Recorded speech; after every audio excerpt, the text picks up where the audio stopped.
Welcome to the Nobles Nido and welcome to another weekly meal prep. It's a crazy week ahead for us. I am starting a new job. Well, I'm starting an old job again. So it's a regular 9 to 5, technically 8 to 4, back as a scientist in a lab. So not home at all, less flexible, and I will be Monday through Friday. I won't be Sunday through Thursday anymore. So we are getting back on the meal prep game. If you're new around here, the way we do this as a family of 5 that all go out of the house during the day, our kids are in daycare or school, and my husband and I both work outside of the house, is I make meals on Sunday. Either I fully make the meal or I bring it to a very close end point, and then that's what we eat for the duration of the week. So it may be that I prep a lasagna and then we bake it off on the night of, but for the most part, I make a lot of the stuff and then we almost just eat like leftovers Monday through Thursday. And so we are doing the same thing today. And today I just have a couple of things that I gotta make. I'm making vegetarian enchiladas. I'm making a vegetarian pasta bake, which we might eat tonight because I don't have anything planned. And I need to make some more sourdough bread, and I'm gonna get that started today, and then I'm gonna finish it off tomorrow, but I'm gonna start the process today. And then I also need to make some type of meal prep for the week ahead for me for work, and I'm thinking it'll be some type of salad. We'll see. We're gonna figure it out as we go. So we're gonna go ahead and get everything prepped, some of it made, and then that's gonna be that. What else do I wanna say?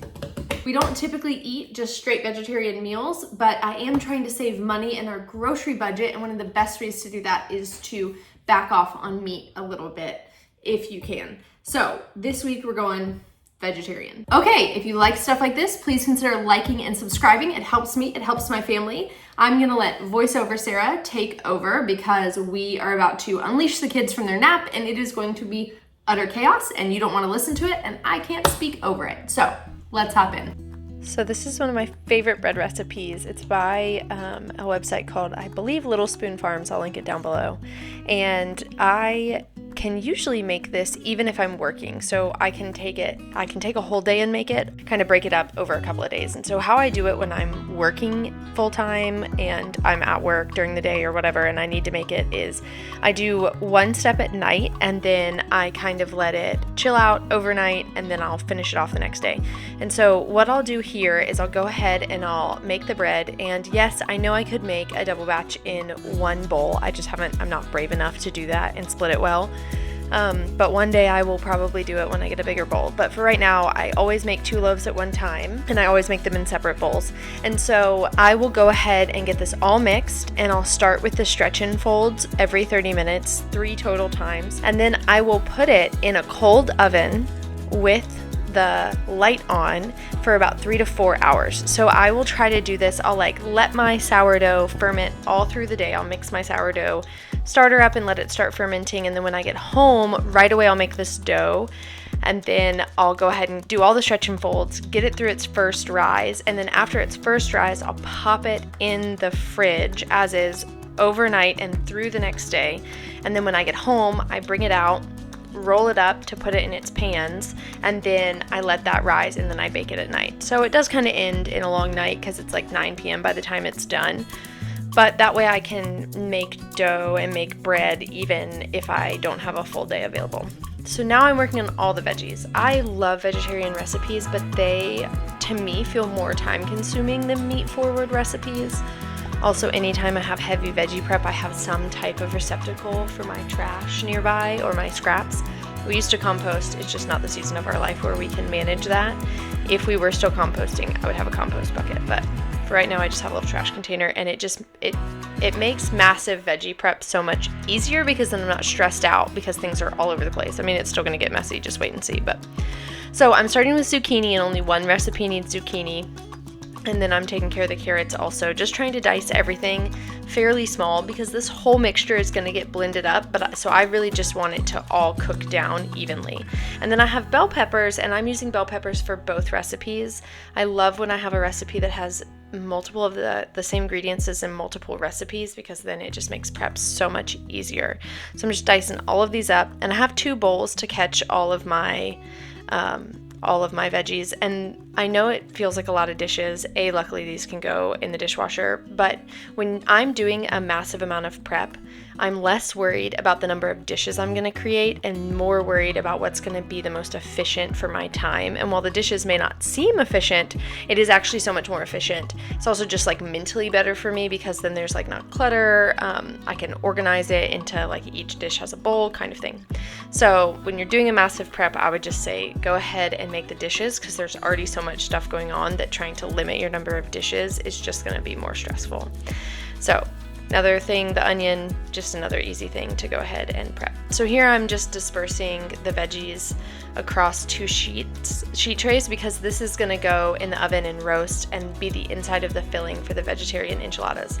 I will also add a can of black beans to this, but I'm not going to put those in the oven because they get dry and weird, so I'm just going to go ahead and add them here. And I don't have any type of recipe for this. I just throw some oil on it, throw some chili powder and cumin, onion powder, and garlic powder on it, and then salt and pepper obviously. And then I just go ahead and get that roasting.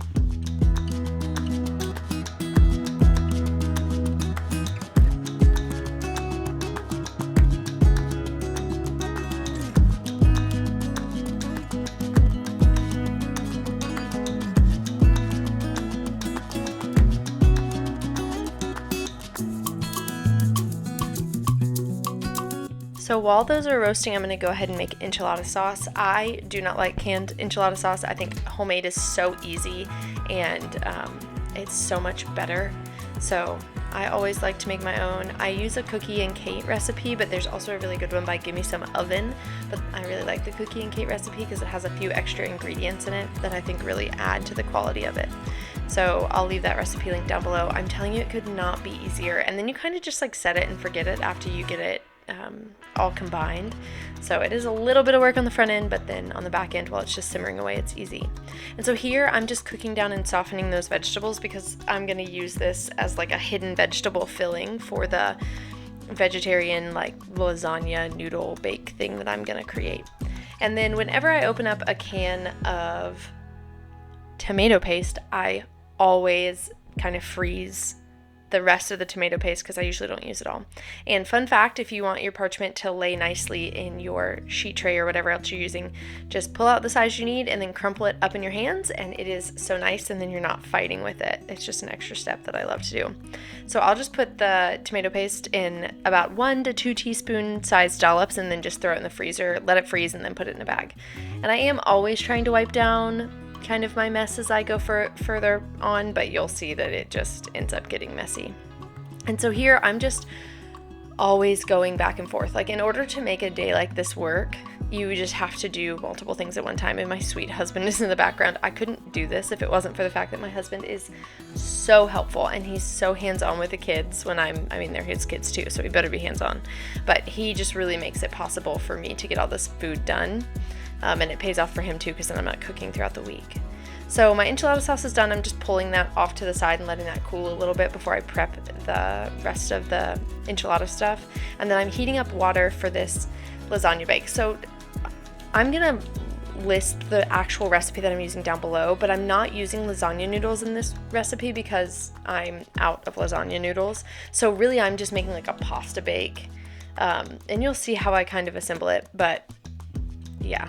I just got to make do with what you have. I don't like going to the store. And so while all of this is going on, every 30 minutes, my timer is going off for me to do these stretch and folds. So that is what I'm getting started. I think this might be stretch and fold number 2. I think I forgot to film the first one. And so that's the reason the dough looks fairly smooth right now.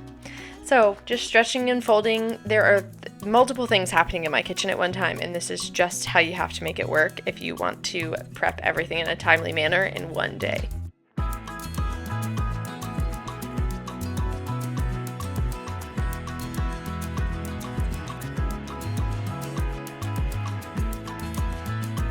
I was starting to feel a little overwhelmed at this point because I think my kids were starting to get hungry and cranky and cry, and I was starting to feel overwhelmed because there were tons of dishes everywhere.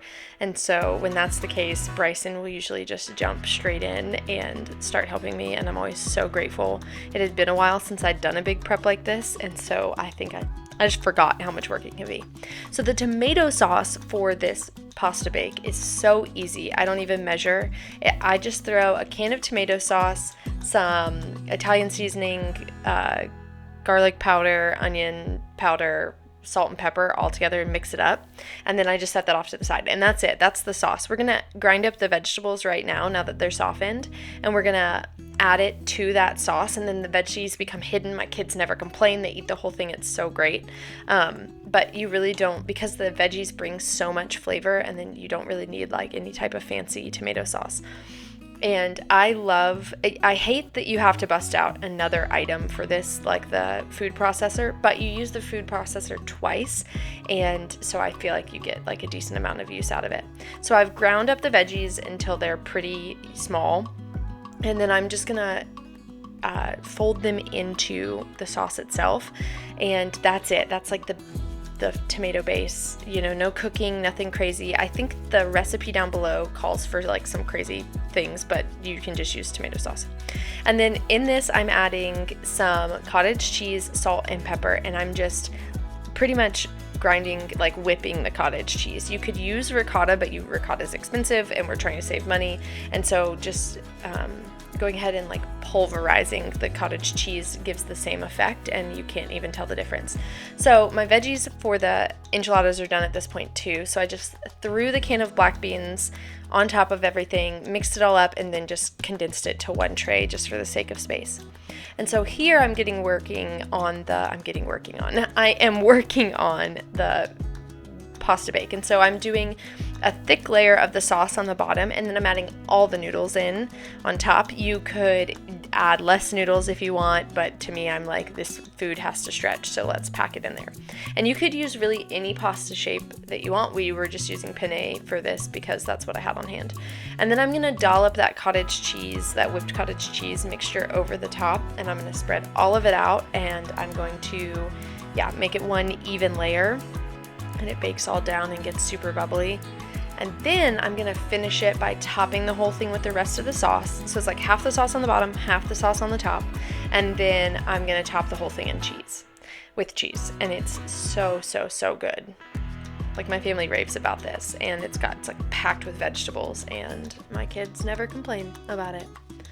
And so here I'm just topping it with mozzarella. Something really weird happened with my mozzarella bag. I don't know if I'd like laid it on its side, and some of it like got smushed together and like almost reformed like a block of cheese in the bag. It was very weird. So it tastes fine, looks fine. So yeah. And here I am forever forgetting to reset my oven racks whenever I've cooked anything or broiled anything, so I'm always having to change them around, which is unfortunate because it lets heat out of the oven and yada yada yada. But okay, so while that's in the oven, that's what we're gonna end up having for dinner tonight. I'm quickly making our salads for the week. Gosh, just talking about all of this gives me anxiety. Okay, there's so much. At this point, my kids are like actually losing their mind, which is why I have a baby in my hand near this knife, because she just really needed to be held and I just really needed to keep going. So I'm killing two birds with one stone.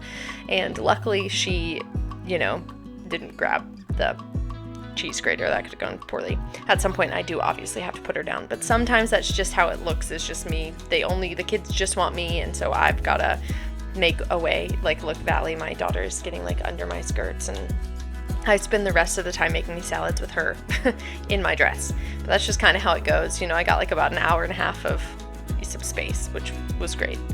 Anyways, so I've just grabbed every veggie that I have that needs to be used, and that's what we're making a salad out of. That's the great thing about these salads, is they're just easy. I made a really simple vinaigrette with just balsamic and olive oil, salt, pepper, some garlic powder, and some Dijon mustard, and a little bit of maple syrup.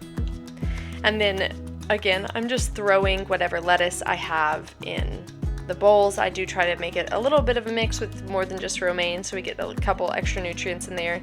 I have bell pepper, shredded carrots, and I have some onions. And then I'm going to top the whole thing with feta cheese, and now we have 7 salads that we can eat for lunch. This won't be enough. We'll have to take smaller portions of our leftovers, but in order to make the leftovers stretch, that's what we'll do. I forgot to take video of the pasta bake, I think, because everybody was losing their mind, so there's that little picture for you. And here it's after dinner, and so I'm just assembling those enchiladas and rolling them up And so I'm going to roll up the enchiladas. I put a little bit of cheese in there, and then I stuff the mixture in it, fold it up, roll it up, however it is you prefer to do it. And then I'll put the enchilada sauce will be on the bottom of the pan, and then I'll also coat the enchiladas with the sauce at the end, and then I top the whole thing with cheese. And then I will wrap this up and pop it in the fridge, and whenever we're ready to have it, the night before, I'll set my oven to like 375 and bake it for like 10 to 20 minutes, depending on, I think it's probably actually about 15, until it gets bubbly and the cheese is melted. And then sometimes, if I'm feeling really fancy, I'll pop it under the broiler after it does that so the cheese gets nice and browned. But that's really it for this dish. And then, when you come home from work, you just pull it out and pop it in the oven, and you have a homemade meal that you didn't have to make in that moment, and it's so great.